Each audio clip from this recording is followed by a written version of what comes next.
Coming up on Oakdale Update, we'll meet our new City Council member, Kristen Cici, and we'll learn about some changes to Summerfest. Stay tuned. Oakdale Update is straight ahead.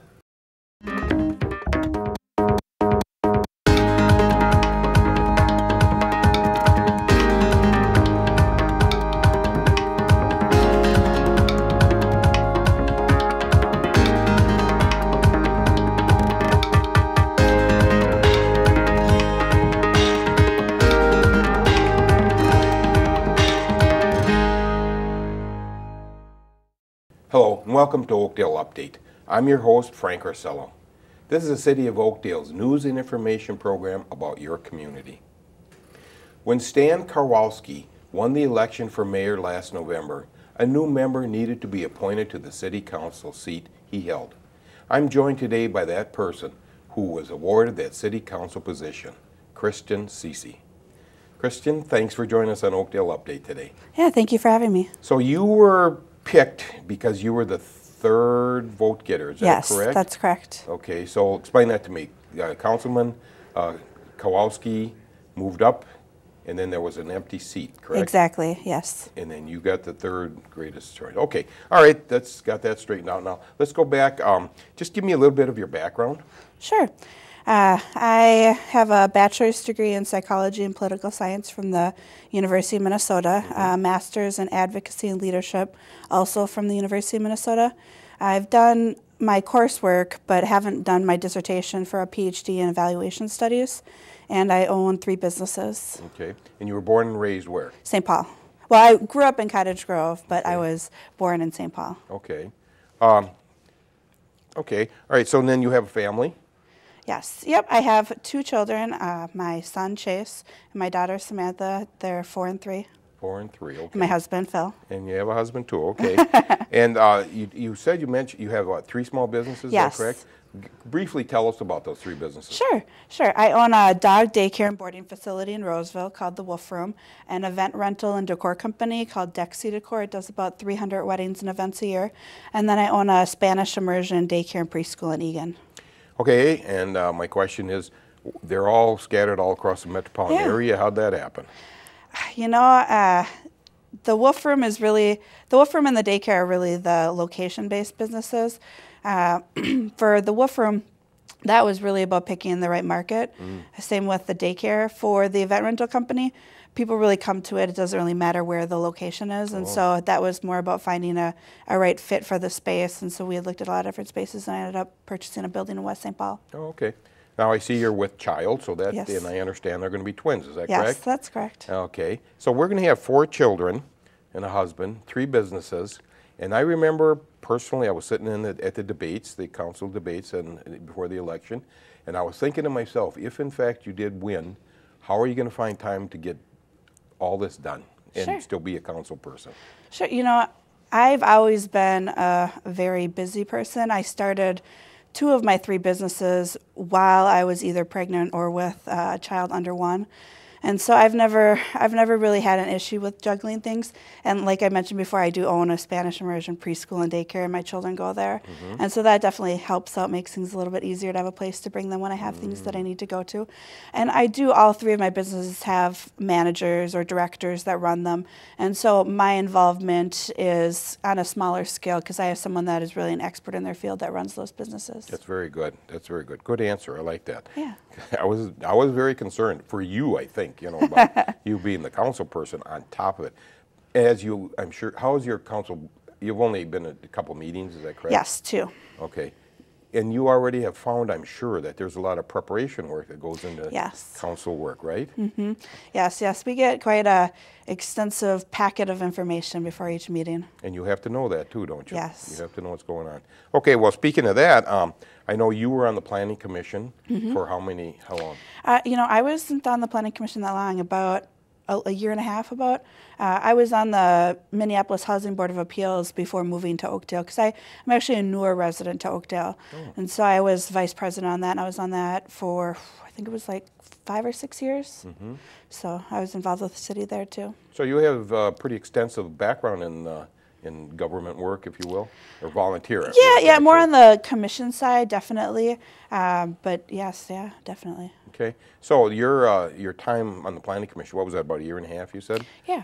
Okay, so that helped you prepare for the council work, is that correct? Definitely, yeah. It definitely introduced me to the issues that Oakdale faced, the type of things that would come before the planning commission that the city would be considering. So it definitely gave me a good introduction to the city. Mm-hmm. And how did working with the planning commission and working with the council at that, with you being on the planning commission, how that go working with the council? You know, it went well. It was the planning commission. When I was on that, the role is more advisory. We make decisions on whether or not to recommend, similar to the staff. The staff make a recommendation to the planning commission whether or not they think we should approve something, and then we make a recommendation to the city council. And so it was a good position to have, and that was one of the reasons I was interested in being on the city council, is because I felt that being on the city council, you could have a stronger role in the direction the city was taking, versus on the planning commission, you're just making a recommendation on the direction, but you didn't really have kind of, I guess, a final say. Yep. Now, when you were on the planning commission, there weren't a lot of new projects coming necessarily, because we're pretty well built out. So what kind of things were you dealing with mostly on the planning commission? Sure.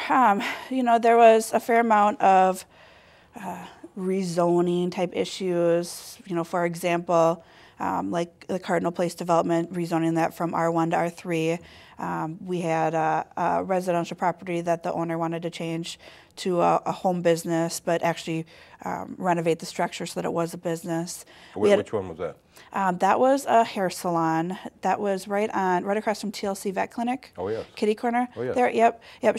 Her business is in the strip mall right across there, and I guess they weren't going to renew her lease, and she owned that home already, and so she wanted to convert it to a home business.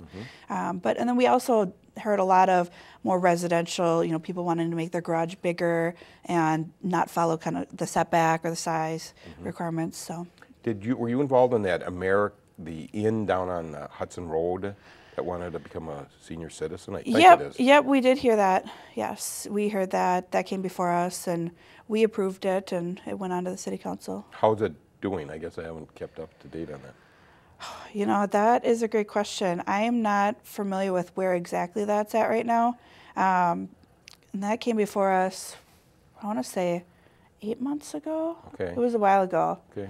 But I'm not familiar with where exactly they're at with things, because I haven't heard anything new. I haven't heard anything either. Yeah. That was just a thought. Okay, Yeah. But in your bio, you know, for when you were running for council, one of the things you said is one of the big challenges you felt that Oakdale is facing is the perception.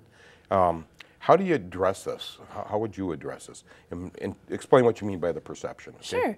Sure. Well, by perception, I think that for Oakdale, I think one thing that's important is to attract, you know, more younger families, more businesses. I know a lot of the different property owners, commercial property owners around, have high vacancy rates, and so attracting more businesses and residents to the city, which will help with redevelopment, and to address that perception, I think, is a big key, because some of the different commercial corridors in Oakdale, they can be a little outdated. They need some facade work, things like that. And so that's where there can be a struggle in attracting a business to it. And so I think that one of the things I had suggested at the debate was doing something similar to what West St. Paul does, which is a matching facade improvement grant. And they target it to specific areas that they really feel need improvement, and they match dollar for dollar, and they'll approve the facade. So they have to actually show, the businesses show what they're going to do. The City Council or the Economic Development Commission then approves that, you know, look, and then they give a matching grant so that they can help improve the overall look of the city. Okay, so this matching grant, you mean that the business owner will come up with X amount, and then the city will come up with X amount? Exactly. Low interest or no interest? No, it's actually a grant, full grant. And I actually was able to take advantage of that for my business in West St. Paul, which is how I became really familiar with it. So you do a proposal, they have a minimum. You have to spend at least $10,000 on a project. So I would have to put in at least $5,000, and then the city would put in $5,000. And you have to spend the whole thing first, and then submit your receipts, show that you've completed the project, and then they'll basically reimburse you for their half. That is, I think that's a wonderful program, don't you? Yes. I mean, that's had to have been wonderful for you. Oh, yes. Well, and I can tell you, for me personally, I don't honestly think I would have spent as much as I did on my property. I would have done some updating, but I wouldn't have done the extensive amount of updating I did without that grant. I think that's a wonderful idea. Now, you mentioned on your other businesses in your bio that it was a little bit cumbersome getting permits for some of the things that you had to do with your other properties. Now, Oakdale prides itself in not causing a lot of trouble there. Yeah. You want to tell us about that? Sure. Yeah. So, you know, one of the things that specifically came to mind when I was talking about that is when I was starting my business in West St. Paul, they required permits for really small cosmetic improvements, non-structural improvements, so like putting in a new floor, you had to have a permit. And so it was just very cumbersome and not what I had been used to. And Oakdale is very business friendly, and so I think with Oakdale specifically, my goal is just to make sure we stay that way, because I feel it's really important to stay business friendly, to keep businesses in Oakdale and attract new ones to Oakdale. Very good. So if somebody wanted to improve and all that, if they have to get the permits and they're stymied by that, that's not good, is it? No. Not good at all. And you, of course, I'm sure that you're talking about, say, the corridor along Century Avenue. I mean, there's a lot of old properties along there. Exactly, yes. And they do need work, and in the facade of Oakdale, we have to, I agree with you 100% on that. Yes. I shouldn't say that, but I do. Okay, now another thing is you mentioned the transportation priority in the East Metro area. How would you include Oakdale into that?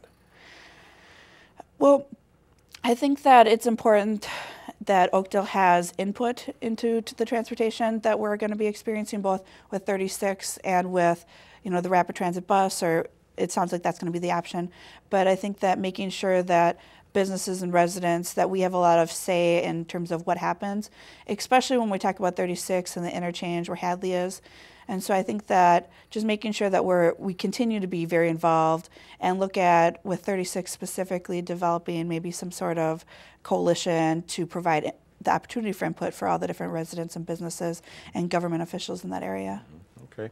All right. Now, what are some, well, you've talked about the facade of Oakdale not being quite as up to date as we would like it. But give us some good features of Oakdale. What do you like about Oakdale? Sure. You know, Oakdale is a great community. It has a lot of parks, it has a lot of lakes, it has a lot of natural features. Oakdale's Parks and Rec Department has done a really excellent job in highlighting and attracting people specifically with those aspects. And we do have a lot of businesses in the city. We just got to work on attracting more. And we've had some exciting developments, specifically, you know, with the Tartan Crossing. And so I think that we've done a lot of things really well, and it's just continuing forward on those priorities to ensure Oakdale keeps moving in the right direction. When you moved to Oakdale, did you just happen to find a house that you liked, or did you look at Oakdale as a good place to raise my kids? Yeah, you know, I grew up on the East Metro. I grew up in Cottage Grove. And so I always have liked the Washington County area. And so we were looking specifically at Oakdale, Woodbury, and possibly Cottage Grove. And so Oakdale, it really attracted me where I live specifically, because it's very convenient to the shopping with, you know, all the new development from the land that Lake Elmo that was annexed to us, and then with 694 and 94 being there. And so it was really convenient for me, and I really liked the city, so that's why I chose Oakdale. And then you joined the Plan Commission and all that, and I think that's wonderful. But you have good background and everything. Okay, so we're just about out of time, but is there anything else you'd want to add about your coming up, your 3-4 years? Now you're on for 2 years? 2 years. 2 years, okay. Yep. You're going to work on the trying to upgrade Oakdale, and that's going to be your priority, is that correct? Yeah, you know, there's two specific areas that I really wanted to focus on. And one I've talked about a fair amount already, but that's with attracting businesses and redevelopment, looking at some sort of facade improvement grant, something like that, to help improve the facades of Oakdale. Another priority that I'd like to see is in the specific, there's some areas of Oakdale specifically that don't have as much parks and rec activities. And specifically, I was looking at like a splash pad. Woodbury and Cottage Grove have added them over the last few years, and we don't have as many features for really young families families with kids that are, Sure. 1, 2, 3 years old, where a lake maybe isn't as appropriate as a splash pad would be, where, the parental supervision isn't as big of an issue. So that's one thing that I'd like to see us add in the coming years for younger families. Okay. Okay, well, we are out of time now, but it was a wonderful interview. You did Yeah, a thank fine you. job. And good luck to you for the next 2 years, and good luck to you with your newborn. All right, thank you. Newborns to be. It's time for a short break. Don't go anywhere. We'll be right back with more of Oakdale Update in just a minute. This financial advisor is being accused of committing one of the largest investment frauds in the history of the United States. I guess we're not going to Aspen. That's fine.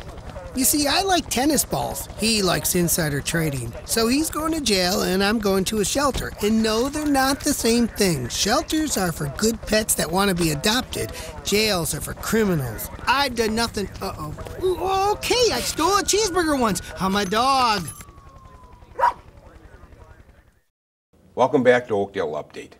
I'm now joined by the city's Assistant Administrator, Jason Foutz, to talk about some modifications being made to Summerfest. Jason, thanks for joining us on Oakdale Update today. Thank you for having me, Frank. Okay, you know what? I haven't talked to you since you became the Assistant City Administrator. So let's talk about that first, okay? Okay. Tell me about yourself. Well, I'm a native of Arizona originally. I was born and raised down there and actually spent a lot of time working down there. I helped manage a car dealership for about 10 years before I decided to return to school to get my degree. And then it was approximately 5 years ago, a good friend of mine influenced me to finish my degree and go to law school. So I went and finished my bachelor's degree and then was accepted to law school here in Minnesota at Hamlin. Moved up here, moved my family up and started law school and have since finished law school and am in my last semester on finishing my master's as well. Okay, so you were at Hamlin, and that is when you met Craig Waldron, I'll bet, right? Yes, it is. Okay, so you did an apprenticeship under Craig Waldron. Tell me about that. All righty. It was a fortunate opportunity for me. I found out after the fact that being an intern in Oakdale is a pretty sought-after position. I had met Craig during one of my master's classes, and we'd hit it off pretty well. I had the opportunity while I was in Arizona to serve on a city council, and so he was always interested in my perspective in class, having the council perspective as opposed to the administrator's perspective.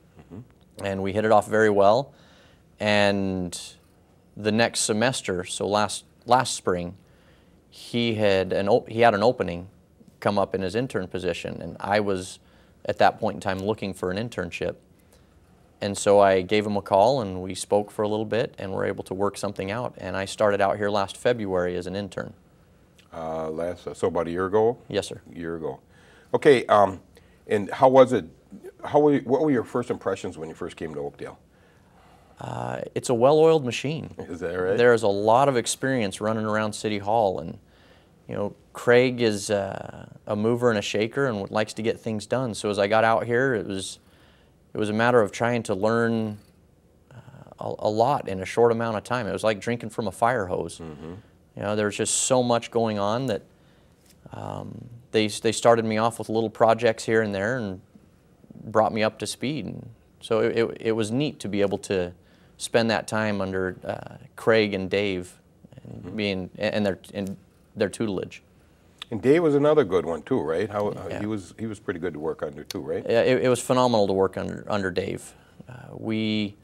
Both of us have the legal training in our backgrounds, so David told me it was when he would hand me a project, he knew where I was going to go and how deep I would go on that project because we had both had the same training going to law school. So did you have to apply for this job as Assistant City Administrator? Yes. When Dave announced that he was leaving, they needed to fill it, and so they opened it up internally. And there were a number of applicants, and we did the interview process, so it was all current employees of the city that went through it. And in the end, they ended up choosing me. How many other people were involved? That I'm not sure. I'm not sure on who all applied or how many there were. But the hiring process was Susie Warren, who was the interim at the time. Sure. and Chief Sullivan, and then Dave Shops. Oh, really? Yeah. They were the people that judged you? Yep, they were the interview panel. They were. Interesting. So. Now, you had been here for a year. Okay, so now that you've got this job, what are your new duties? What exactly do you do?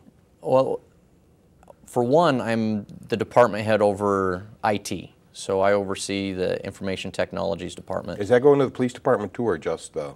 Mainly just the city. The police department has their own IT person just because of the sensitivity of the information that goes on their side of the wall. I am also over reviewing the policy manuals and the procedure manuals to update them so that we're keeping up with state statutes and making sure that we're meeting those needs that the city needs so that we're protected in our actions. And now, how do you mean protected? What that you aren't making? So we're not council is not making bad decisions? Or? No, mainly staff. So that we, state laws change on a regular basis. Each session there are minor nuances that change in state statute, and so with those changes, we have to change our city policy to match and mirror what the state comes up with, so that we're, as I said, so that we're protected, so that we don't do something that we shouldn't do and expose ourselves to liability or risk. Okay. Does this mean, I know when they have a council meeting, they have a lawyer sitting there who's strictly for the city? Correct. That's a different story then, is that correct? Yes. I don't do any legal work for the city at all. Okay. We have city attorneys that are very well trained and very experienced that we trust completely, and that's something that I don't get into. So now that's exactly what Dave Shops left here to do, right? He's correct. Working, he'll be the lawyer sitting at the council meetings and that kind of thing, correct? Yes. Okay. Okay, now one of the things, your new job is being in charge, are you in charge of Summerfest, or are you just? I am the chairman of the committee and the one in charge of running it, yes. Okay. All right, so we have some new changes made, and you want to tell us about that? Sure, I'd love to. After last year's Summerfest, Dave had asked me to prepare a survey to send out to the vendors and that were at Summerfest to see how they felt about how things went, and to look to see if there was any recommendations for improvements or things that we could change to make Summerfest better going forward.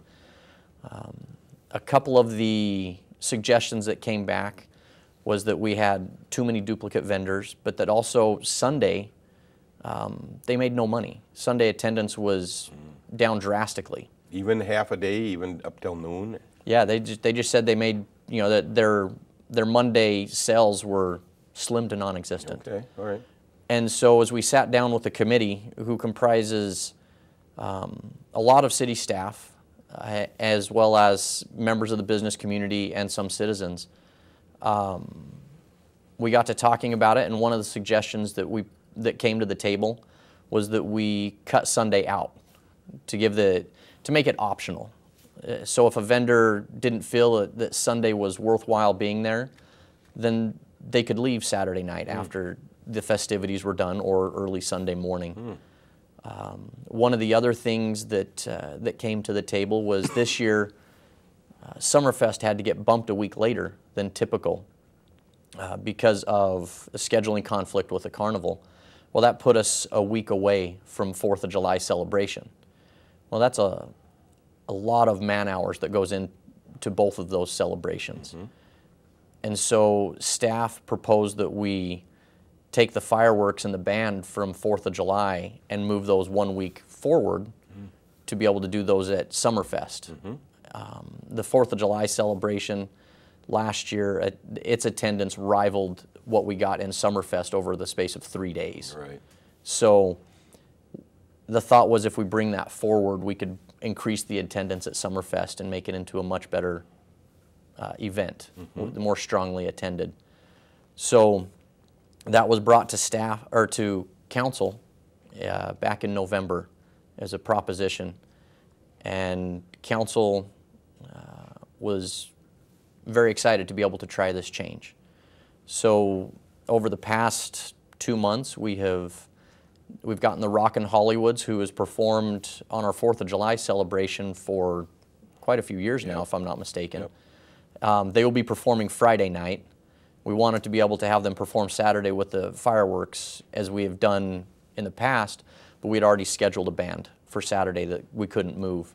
So the Rockin' Hollywoods will be here on Friday night for Summerfest on the 26th, and then a band called Shag will be here on Saturday and perform up until and probably just after the fireworks finish. Okay. So let me understand, the 4th of July fireworks is going to be during the Summerfest, is that correct? It's going to be, yeah, it's going to be Saturday night, the last night officially of Summerfest. So that'd be the 30... It's the 27th. 27th, I believe. Okay. So how are you going to get the word out, people? I mean, the 4th of July is the 4th of July, so how are you going to... Well, we've already started posting things on Facebook. The Oakdale Update that Sue Berry puts together for us on a regular basis.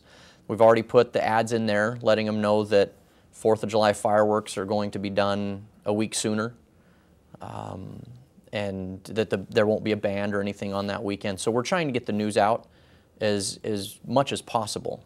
We're working on being able to advertise it a little more so that people know that we don't want people showing up to the park and going, where is everything? Sure. And so we're working feverishly, I would say, to be able to get that out so that people know.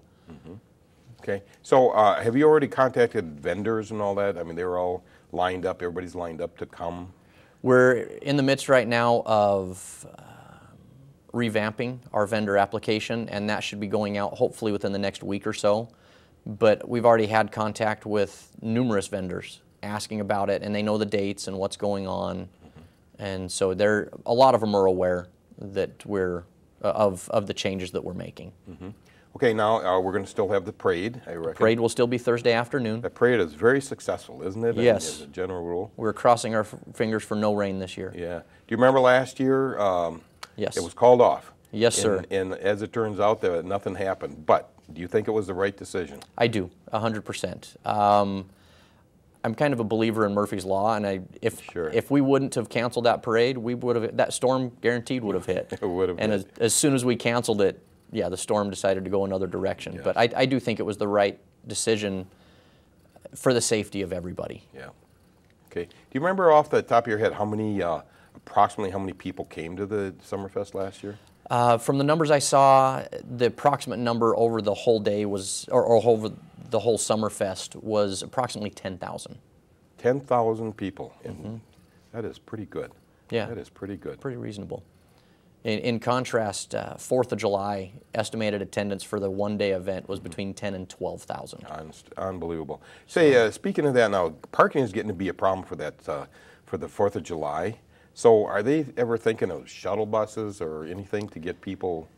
We're working on trying to figure that part out. We haven't come to a firm solution yet.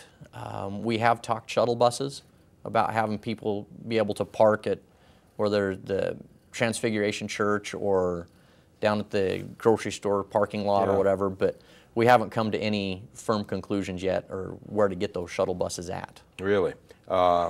Personally, I think that would probably be a pretty good idea because I avoid going just because of the parking situation.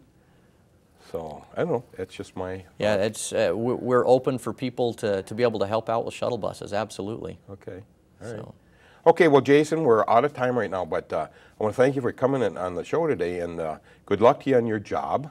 Thank you. It sounds like you're doing a good job. You're enjoying it, too, is that correct? Loving it. You get up in the morning, you said, I can't wait to get to work, correct? Yes, sir. Every day. That's the best job you could ask for, isn't it?